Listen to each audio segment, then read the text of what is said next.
Assalamualaikum warahmatullahi wabarakatuh. Perkenalkan, nama saya Novia Pupi Pramesti. Saya dari Prodi PGSD. Di sini saya akan membuat video untuk memenuhi tugas kedua saya, tugas filsafat ilmu.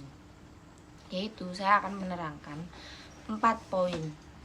Yang pertama, bagaimana filsafat ilmu mengawasi dan memperkuat eksistensi keilmiahan serta nilai-nilai dalam ilmu pendidikan. 2. Bagaimana pendidikan yang bermakna bernilai turut memperkuat perkembangan filsafat ilmu. 3. Mengapa filsafat ilmu dapat disebut sebagai pisau analisis atau ontologi, epistemologi, aksiologi yang kita bahas kemarin dalam membedah persoalan-persoalan pendidikan. 4. Contoh konkret penerapan filsafat ilmu dalam praktik pendidikan, misalnya dalam kebijakan kurikulum atau proses pembelajaran.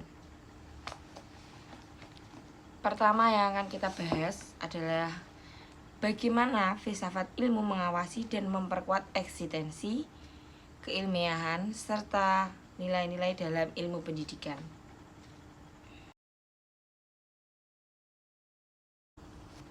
Dunia pendidikan itu penuh dengan tren.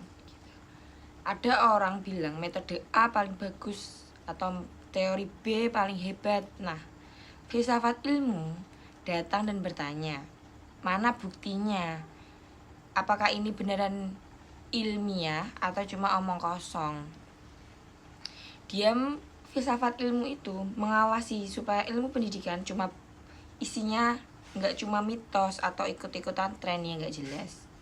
Dasarnya, dia memastikan bahwa apa yang diajarkan di kampus, di sekolah dasar, SD, SMP, SMA mempunyai riset yang kuat. Sebagai penjaga identitas atau mengawasi eksistensi. Kadang orang bingung, pendidikan itu ilmu sendiri atau cuma cabang dari psikologi atau sosiologi.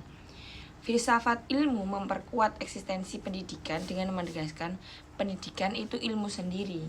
Kenapa? Karena dia punya objek yang gak dimiliki oleh ilmu lain, yaitu proses mendewasakan manusia secara sadar. Tanpa ini, ilmu pendidikan bisa ditelan atau dianggap gak penting oleh ilmu lain yang lebih tua.